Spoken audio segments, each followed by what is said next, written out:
What's going on YouTube? It's your man Dyslexic coming back with another YouTube video, and today we got a reaction video to the new CDL format for the 2023 season.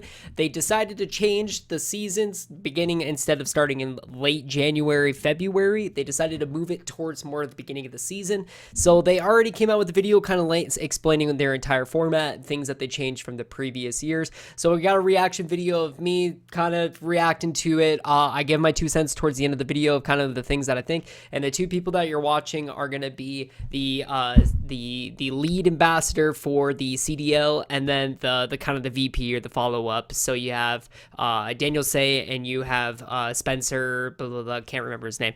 So without any further ado, let's sit back, relax, let's see what they have to say. I'm super excited. If you guys are excited for the CDL season for 2023 for Modern Warfare 2, let me know by smashing that like button down below. Let me know if you guys in the comments are gonna, if you're going to be watching it, who your team is that you're going to be rooting for in the 2023 season. Other than that, guys, thank you guys so much. I greatly appreciate it. See you on the next one. Peace. So, without further ado, let's check it out.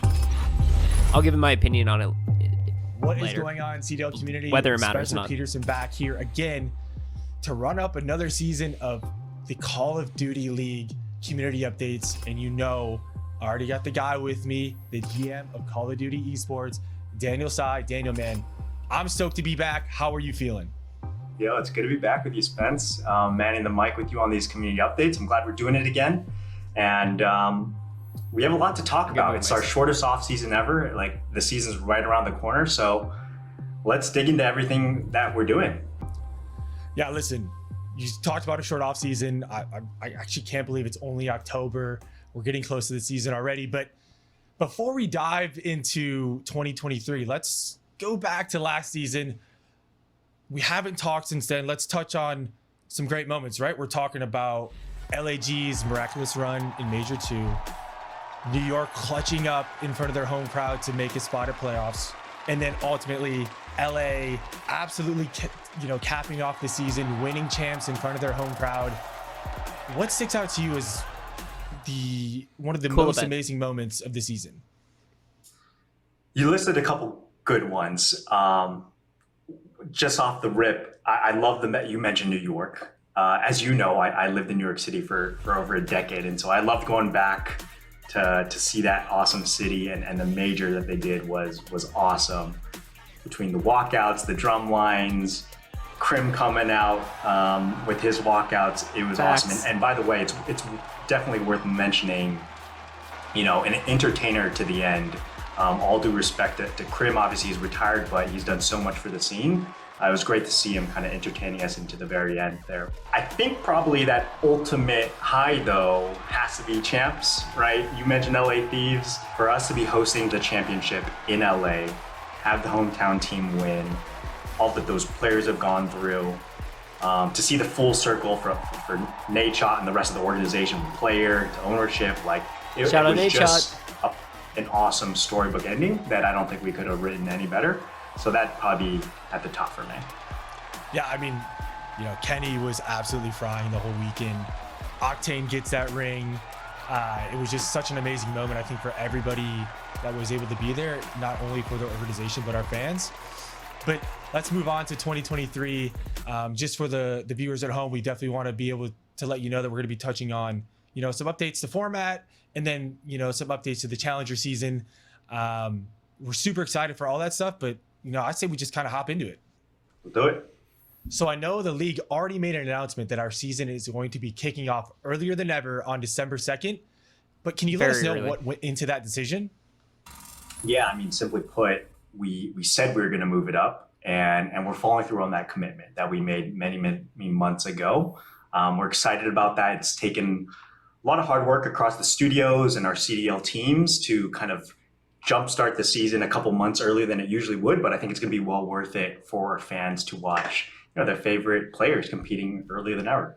Yeah, I mean, we all saw the community chatter about wanting to start earlier. I know they're going to be stoked that we're starting earlier, but not only that, much closer to game launch, which is awesome for everybody. Don't wait till halfway through. But the announcement video that dropped a few weeks ago also didn't touch on the actual structure of the majors. How are those things going to work? So I think Besides Major 1, the format of the majors will largely stay fairly similar. Heading into last season, we implemented a bunch of changes, things like pre-scheduled matches for competitive parity, condensing our schedule into 3 days, all these things to make it easier for viewers to tune in and teams to plan ahead. I think those changes worked. Generally speaking, overall, viewers are watching about 40% more hours than they did the previous season. So we're pretty happy with those, and we'll be running it back. That's surprising. Other than that, it's still 5 matches played per major. 3 weeks of those will be played online, leading into 1 week of LAN at our major tournaments, obviously. And just because we are doing the hybrid online and LAN, I do want to kind of dig into that a little bit, particularly on the online gameplay piece, because I know that does come up a little bit amongst the community on online gameplay and the performance there. We provided a little bit of an update, I think in the middle of last season, on just how online gameplay was doing. And I wanted to provide it here now that we have the whole season's data.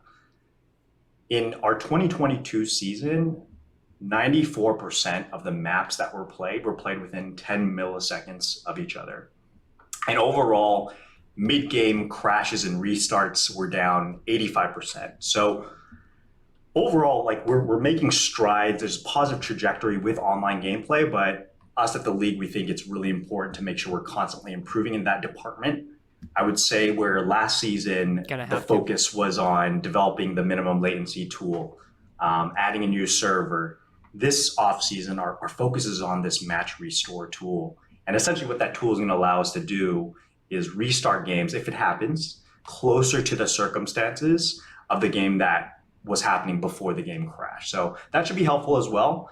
We're pretty excited to roll that out. And something that you mentioned Sounds in interesting. the middle there was always striving for improvements, right? And it's awesome to hear that the internal team is really trying to build on and make online gameplay even better year after year, which is honestly a huge W for all of our players, knowing how long the season can be and how many matches are played online. So, but I want to shift focus. I know we want to start breaking down the actual structure of our majors, but before we do that, listen, I saw some clamoring on socials as well.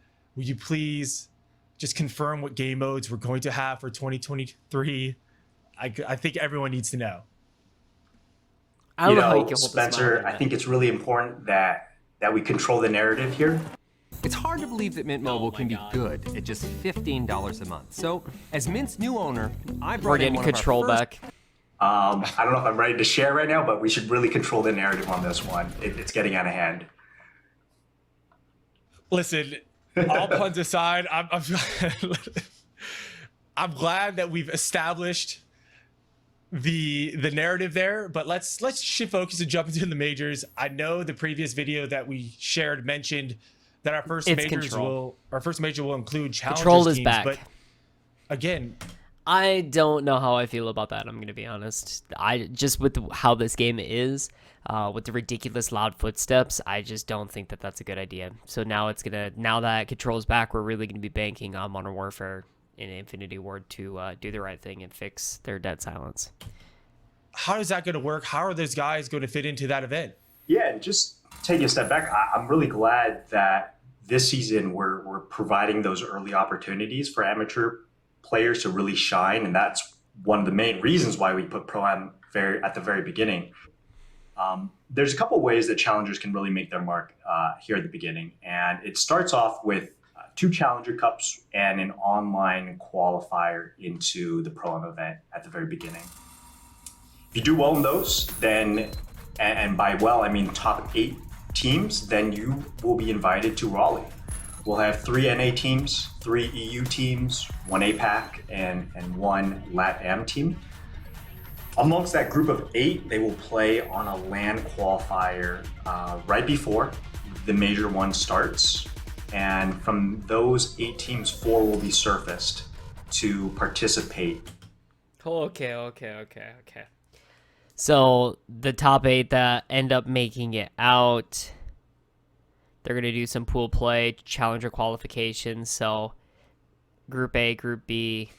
So you have your NA1. Oh, okay. And then so NA2 and 3 are over there. Then you have your 2 and 3 over here, loses around. Okay. In the Pro-Am of Major 1. The bottom 4 teams will go into the Challengers Open that's happening. So that's the Challengers piece of Major 1. And then as far as, the pro side, it's the path looks pretty similar to last season, right? Like it's a shorter major. We're going to have 2 weeks of online qualifying matches. It's going to determine your seedings. And that seeding leads into 4 groups, 3 pro teams plus a Challengers team, and that's going to be the group play, that whoever wins out of that group play, it's going to be GSL style. Top 2 will keep on going through the tournament, and it'll be a double elimination bracket tournament this time, as opposed to the single elimination of last year. Last thing I just want to mention is that this bracket major finals, not just for Major 1, but all our majors are going to be best of 7 instead of best of 9. Just kind of maintain the length of these matches. That we found that they got a little bit weary last year, and so we want to condense. Best of 7 could be a good thing, as depending on what benefit you get. That a little bit. So I just want to round off with a couple remaining elements to our CDL season format. One of which is something we actually debuted last season, and it's our Call of Duty League bounty matches. We're excited to bring those back. They should provide a little bit more extra prizing opportunity, some bragging rights for our pros here in the middle of the season. So that's an exciting feature we'll be having in our 2023 season. I also want to make sure we touched upon our CDL points for this upcoming season. We thought that last year's system worked pretty well. It was obviously very close and exciting playoff race there at the very end. Anyone could really make it into playoffs there.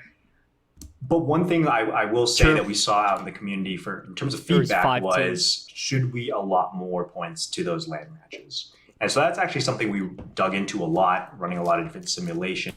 I don't know what they're going to say next, but yes. The LAN events should mean a lot more than the online matches. There was too many teams that were absolutely dominating the online matches and then shit the sheets over at LAN. So yes, I do think that LAN matches do deserve more pro points. I don't know what the hell he's about to say, but if he says no, I disagree. And analyses.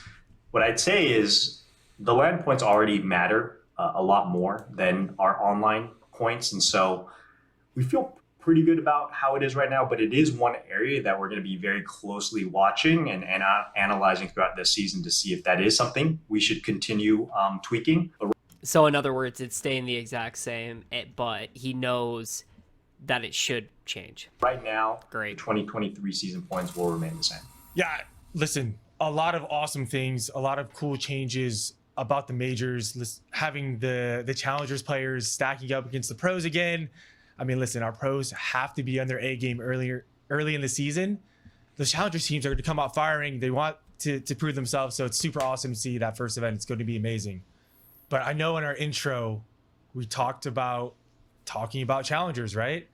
I know those guys are waiting to hear what kind of updates you got for those guys. Yeah, so this year's challengers is going to follow that same multi-layer structure that we've had in years past with the cups, elite, and opens. And so as a quick refresher for anyone that's not aware, we have the cups, which are open online competitions for anyone to really test their mettle and see if they're good enough in the challenger system.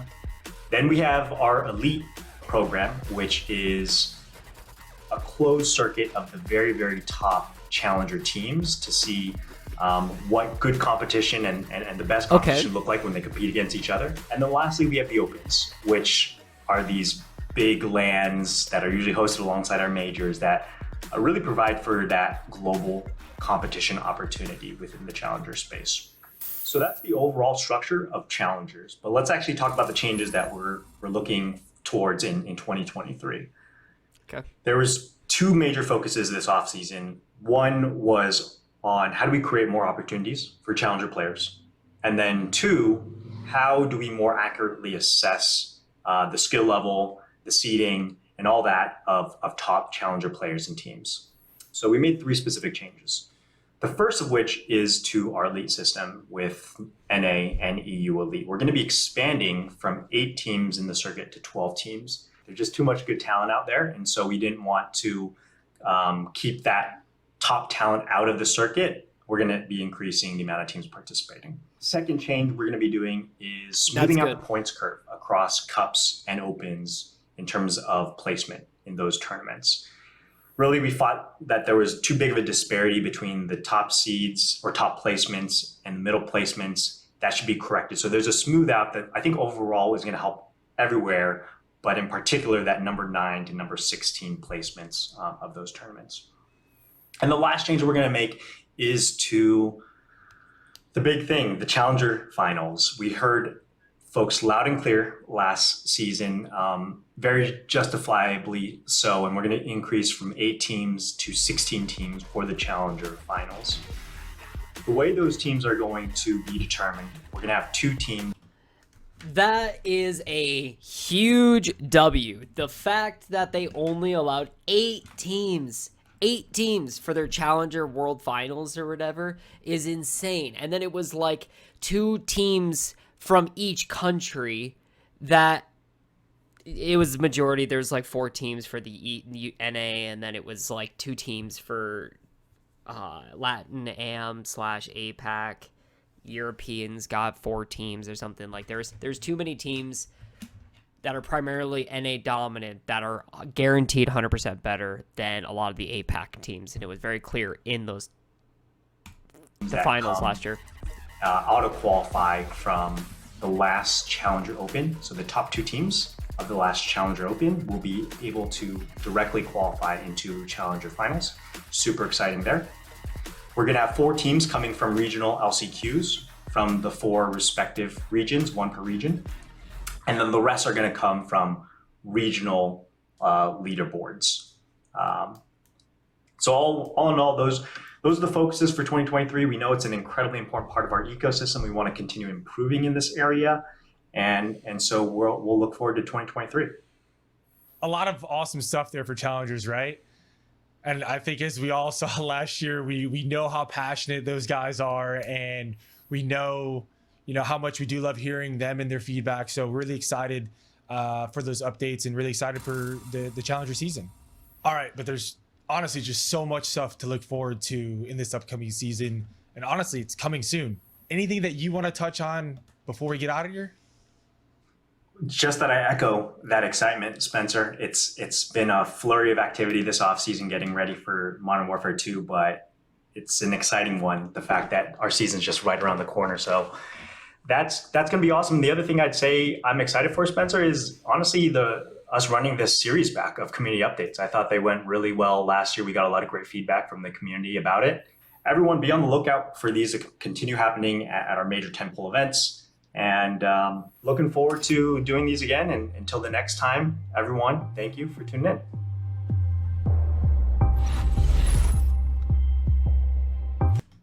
Well, I'm gonna lie, not gonna lie, guys. There were some W's and some L's to take out of that. I'm not gonna lie.